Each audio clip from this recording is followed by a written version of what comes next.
All right. Good morning, folks. Welcome to today's sales enablement session. I have dropped a link in the chat to the topic of discussion for the day, which will be software bottlenecks and how GitLab can help organizations remove these bottlenecks, which often involve driving digital transformation within the organization, adopting methodologies like Agile, DevOps, Cloud Native.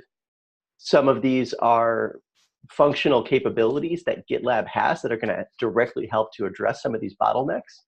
And some of these bottlenecks are really cultural within the organization.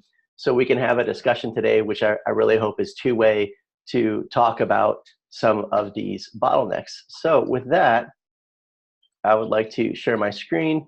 I've dropped this in chat. Later on the YouTube video, I will also have a link to this page in the description of the video.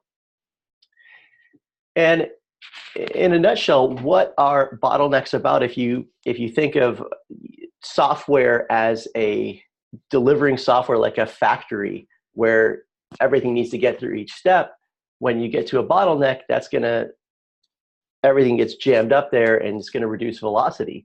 So this can be a source of friction in the process. This can be where work backs up and queues up and doesn't get done.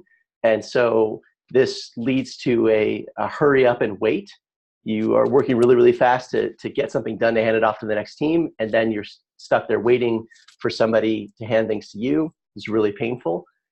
And the goal is to get working features faster, aka reduce cycle time. Then bottlenecks are the things to fix in order to go faster. So this is surgically looking within the organization at where are the pain points, how do we address those? There is some good thoughts here. This is a highly recommended book, the Phoenix Project. And the nutshell of it is if you can distill this down to finding and removing those bottlenecks. And where this really comes from is this is a Forbes article that was shared that I highly recommend reading the entire article. And my laptop is freezing up at the moment. There we go. So the article is linked here, and what I'd like to do is look at this article on what some of the 11 most common DevOps bottlenecks are, what some of the advice in the article is, and also the team has outlined here, again, some of the ways that GitLab can help and some of the cultural barriers that can be overcome. So the first pain point here is inconsistent environments. The idea here is when dev, test, stage, and production aren't in alignment, then you have this quintessential DevOps problem of it worked on my laptop. I'm not sure why it's broken in the next environment. And so in an organization where they have not reached DevOps maturity or where they're moving towards this might be a pain point during your discovery, in terms of discovering whether GitLab can help with a particular customer or a particular prospect. A discovery question here might be, what is the difference between your environments look like? Or do you ever have the challenge of folks saying it worked locally, but it doesn't work when the code goes into the next environment? If they say yes, that's a place GitLab can help, and it's a common pain point. And the general industry advice is create standard infrastructure blueprints and implement continuous delivery. So the idea is if you have not automated to a point where you can do continuous delivery, the environments can have drift between them. This can be a pain point. Of course, GitLab can really help here with a lot of features. Integrated built-in CI/CD. GitLab's continuous delivery is simply a part of the whole single application. We really can't stress this enough as a huge differentiator of GitLab. If folks are looking to adopt continuous delivery, GitLab was one of the first to come out with cloud native Kubernetes integrated continuous delivery. And again, containerization and Kubernetes are going to help to make those environments consistent more so than if things are spreading around. Next bottleneck here is manual intervention. So oftentimes when something needs to go through a manual review or manual process or even manual testing before it can go to the next stage, that's a place where all kinds of things can slow down.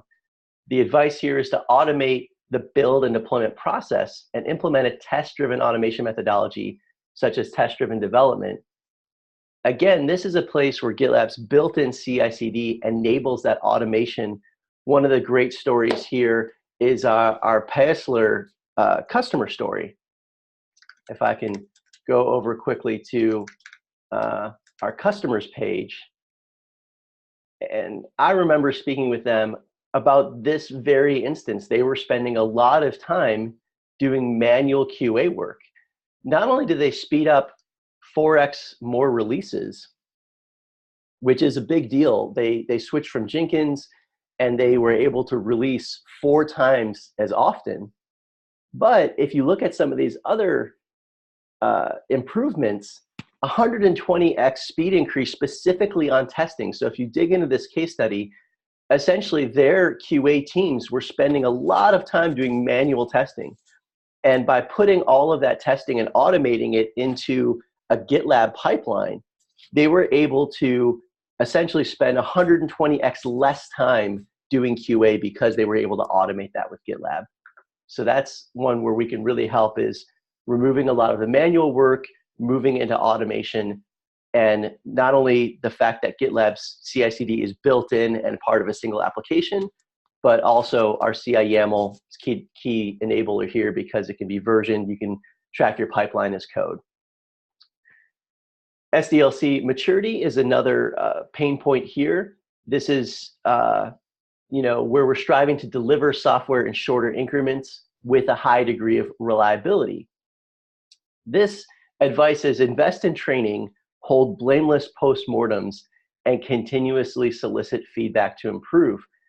A tough part here for organizations is the idea that they are trying to cover themselves. There's a blame culture. And so this one is really about culture, trying to get to maturity of delivering the software. You really can't do that if there's these cultural roadblocks. And so one thing that's nice about GitLab as a single application, everybody has that same view of the world. Everybody has access to that information.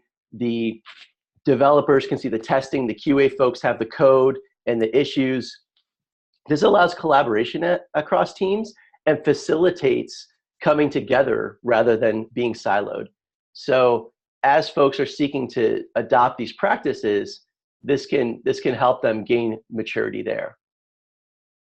Next one is legacy change management process. This one is especially true in larger organizations. The idea here is that you need an entire set of approvals and governance in order to push things forward. But of course, this really slows things down. And if you are looking to do software automation, if you're looking to make many small changes, this can be an enormous blocker. The author here says, I have seen development teams implement highly automated CI/CD processes only to stop and wait for weekly manual review gates. So this one is a hand-in-hand culture and technology, or culture and process and tools, where you can implement the CI/CD pipeline, but if that still has to go through manual gates that are blocked up in a queue, that are sitting and waiting around, you're not running agile.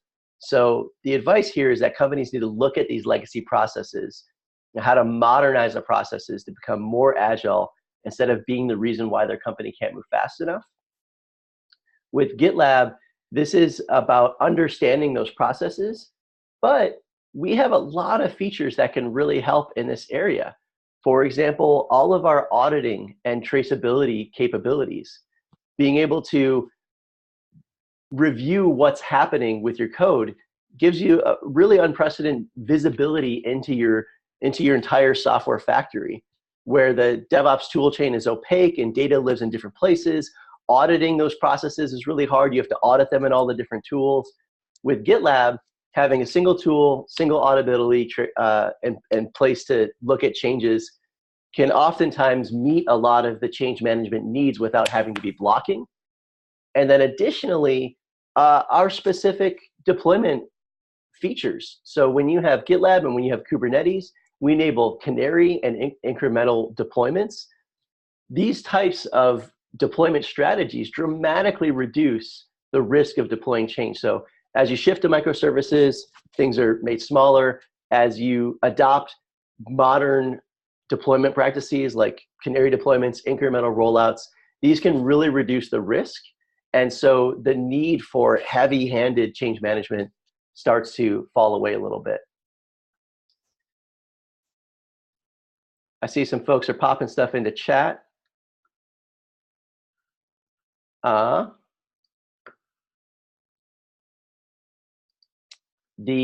Feel free to speak up as well if there's any commentary, or I know we've got a lot of experts on the call as well. So the next session here is talking about operational maturity. And the real nugget here is that if you're used to managing as an operations team, legacy applications, these are applications that change very infrequently and that don't necessarily need to be always on.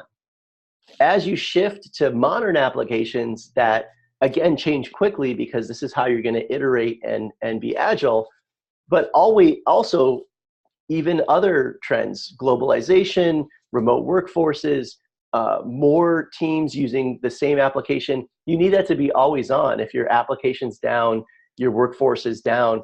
And so building that operational maturity means that you need to be able to adapt to running these applications that are really like cloud services applications. It's really like, even if you're running internal tools, it's like running a SaaS company, and you need to have that level of maturity operationally to operate those. So there's a few things that can help here.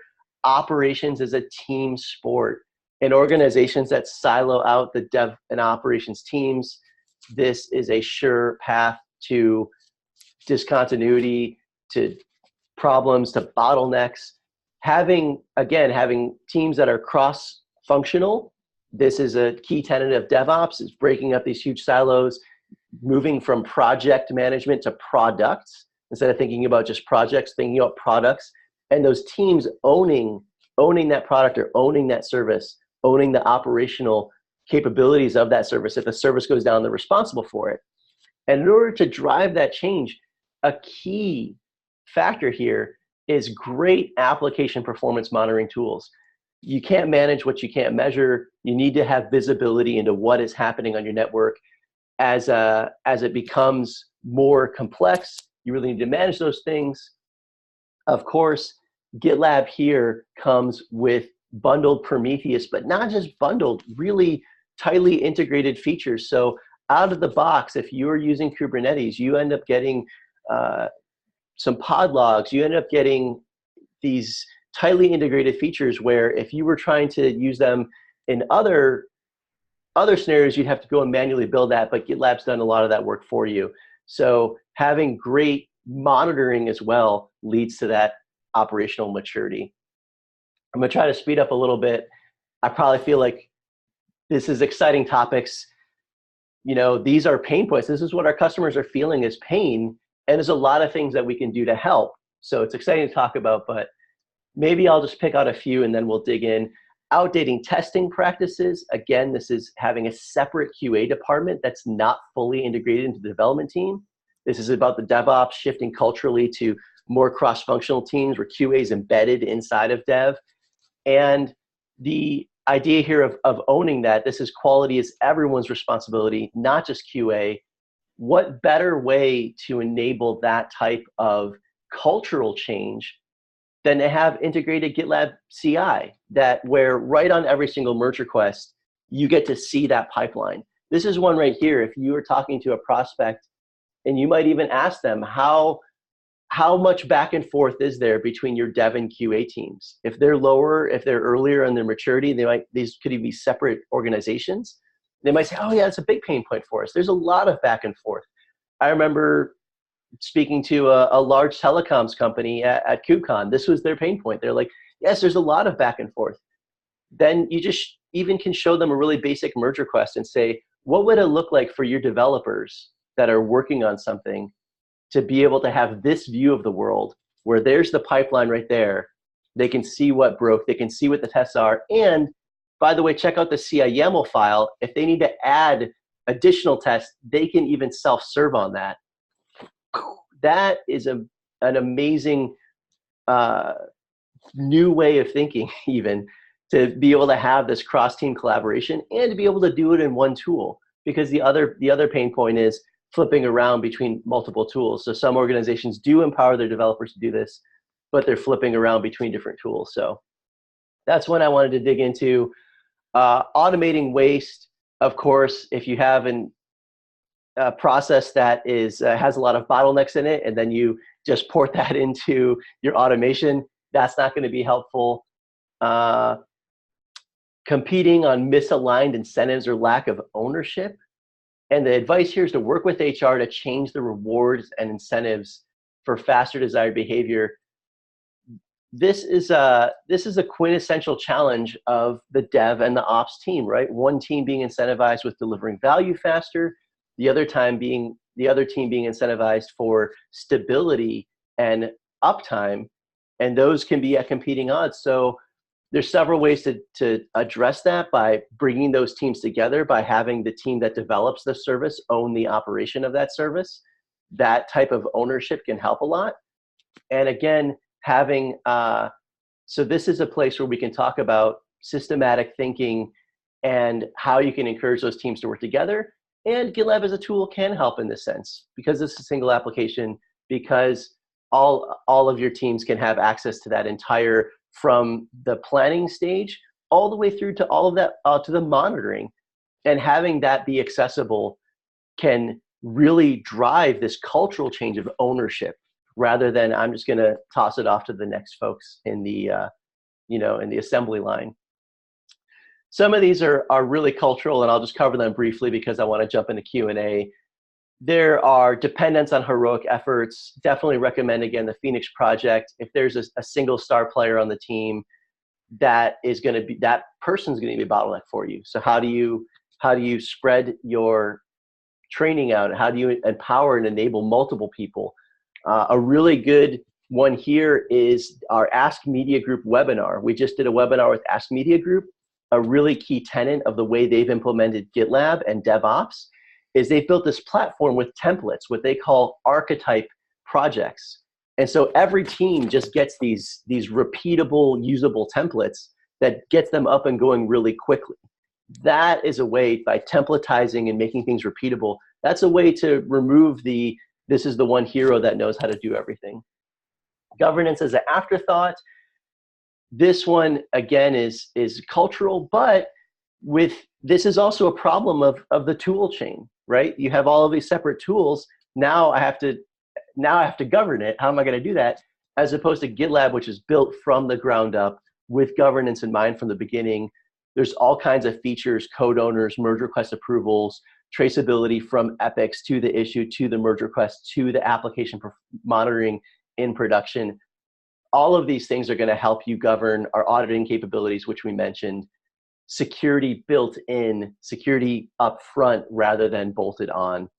That's a really big one. And then, of course, executive sponsorship. And this one is cultural. This is one where, as we're talking to our customers and prospects, as folks that have seen DevOps work, as folks that have seen transformations happen in organizations, we can help to guide, we can provide insights.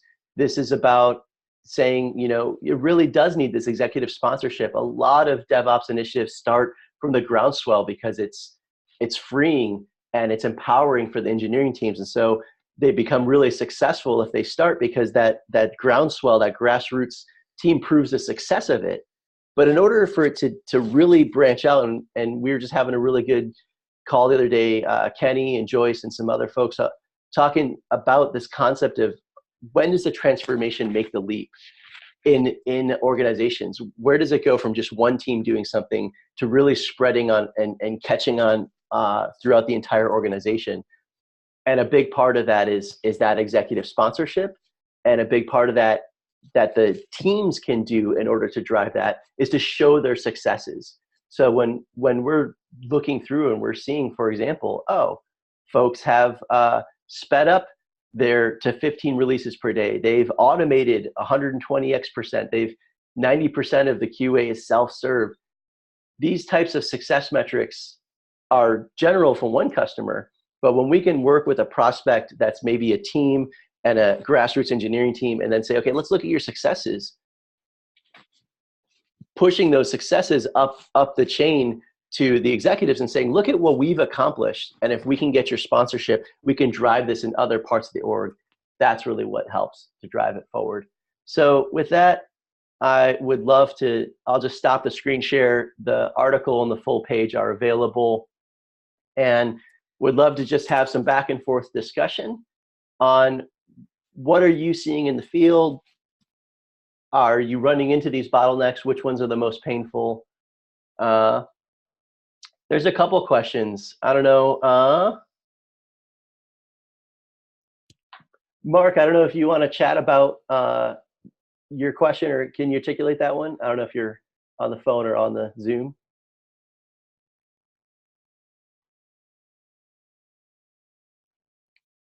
Or are we, I wonder if we have the ability, I apologize, sometimes Zoom doesn't let folks speak up. So if you happen to not have the ability, yeah, I apologize. You have to promote everyone to a panelist. And I just kicked Bruno. I'm really sorry, Bruno. I'm gonna try to fix the Zoom stuff. I'll just go through, and anyone who actually can talk, or if anybody has the ability to promote folks, can do so. It looks like, hey, this is great messaging. Is this included in any of our first call decks? Honestly, I feel like some of it is there, but I think we could do a tighter articulation. I think if anybody wanted to pair on that, I would love to just set up a call and let's create some slides out of this, so that you can go to, you're on a first call, and you can ask some of these questions like, hey, tell us about your organizational structure. Are dev embedded in QA? These kinds of things. And oh, what's your pain point there? Okay, well, here's a solution, problem solution format.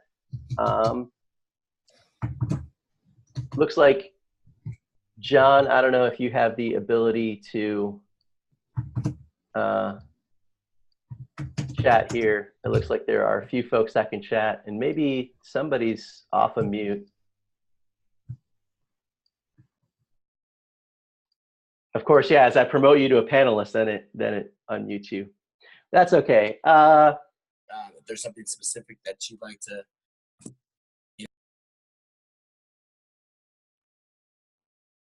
Yeah, go ahead.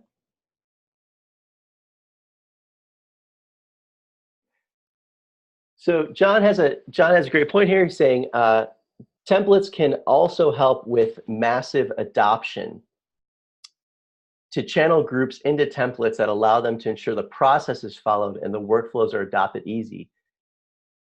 It helps reduce the chaos and trying to have each team figure out how to work. Absolutely, this is almost the way that it's done, the way that things are being successful. I do have one slide, actually. I wonder if I can pull this one up. And this was a deck I shared the other day. And you know what? Actually, this is a great, I'm really glad this one came up, because I'm just trying to see if I can find the deck that I used quickly on templates. And the idea here is, I was really appreciative because in my initial enablement training, so I think we talked about this one last week, I had talked about pets and cattle. And I was really thankful because someone in the org came to me and said, hey, can we use more inclusive language? And I thought, this is a great, absolutely. Like, let me search for a better analogy here. And I was going to show the slides that I had. It's running a little bit slow. But the analogy I have here, and this was a CIO event that I was at this past week. This concept seemed to resonate well at the executive level. And I call this the Steve Jobs methodology for driving DevOps change. And so if you remember Steve Jobs, he wore the same thing every day. And so the idea here is, if you have a bespoke wardrobe where everything is different in the closet and you have to match everything up. That's not as efficient as if you just have a Steve Jobs style template. Then let's say you get a hole in a shirt. Well, you can just throw that shirt away and replace it with another shirt and it still fits the outfit. That kind of same methodology is about building templates. And this not only helps to empower the organization, get rid of that hero mentality where one person does it all, but as John May is saying, and of course, I think I'm sharing the wrong screen. So this is the slide that I am talking about, the Steve Jobs wardrobe slide. And the idea here is that not only is it empowering teams, but this is also where you can get a lot of your governance, a lot of your control. You can ensure that things are being done the right way instead of rogue things going off in different places that you can't manage it. So templated, the idea behind templates is really, really powerful, helps us solve the bottlenecks. And GitLab has a lot of features that help with this. Everything from our Kubernetes integration, making things containerized and containerizing your services, to the idea of GitLab CI YAML, which itself can be templated and rolled out. Even auto DevOps is essentially a CI YAML template, and organizations can roll out their own CI YAML and have this is the one to build from, to even the idea behind project templates. So this is what Ask Media Group did. They built a project and this was everything they needed, and they rolled those out. And so if you grab the templated project, then you know you've got everything set up correctly. So that's some really good thoughts there. Hey, William, quick question. Yeah. You deal with this in the mid-market at least, where you speak with a customer, you talk about how awesome our CI tool is and how you can deploy multiple times a day, and they say, well, we're already doing that. So you have some of these teams that are highly advanced within Jenkins. Maybe they're using CloudBees, and a lot of those value props need some adjustment with highly modernized states. So I don't know if there's like another layer to this that kind of gets a little bit deeper into some more granular advances that you can make with GitLab CI. No, that is a phenomenal question, Phil. I was at the CIO event. There was a lot of executives there. Some of them were like, yes, I need to shift from deploying every 6 weeks to deploying 600 times a day. That was very exciting to them. Of course, there were other companies in the room, folks like Twitter, right? And, folks like, if there's a very modern engineering organization, then these value props are a little bit less. So the high level one, of course, because we're just up on time and we can try to double click on, okay, well, if you already have a very advanced modern DevOps, where does GitLab help there? Because I believe it does. This one, I think even if you've built a modernized DevOps tool chain, you still suffer some of these problems. So what's your governance look like? It was bolt-on. What's your security look like? It was bolt-on. What's the collaboration between teams? I know even in organizations that I've worked in that had very advanced DevOps tool chains, in order to get something out, it still required somebody changing something in Chef and making multiple changes in order to get their software out. So that's the tool chain itself has its problems. I think that's part of our core messaging. That's one to dig in on. And then the other one is Kubernetes. Are they, even if they've built out a very sophisticated tool chain, are they looking to adopt Kubernetes and cloud native? And simply look at who adopted Kubernetes first, who was first to the gate on that. GitLab itself is built from the ground up for Kubernetes. We've just made it part of our product. Whereas if you look at Jenkins or some of the other tools, they really couldn't even add Kubernetes. Jenkins had to create an entire separate project, Jenkins X, just to be able to do Kubernetes. And so in other tools, it might be a bolt-on or an add-on or a plugin or an afterthought. With GitLab, we just have native Kubernetes functionality. We're a cloud-native solution from the ground up. And I would say that this is a powerful story that we have. Are you looking to adopt Kubernetes? Check out the GitLab functionality. It's really the best in class there. This is awesome. This is great discussion. Apologize for the snafus. I complain about it every week. I'm gonna sync back around with JJ today. We're gonna see if we can solve these problems. If there are additional questions, please do hop into the product marketing Slack channel and we can continue the conversation. So with that, thank you, everyone.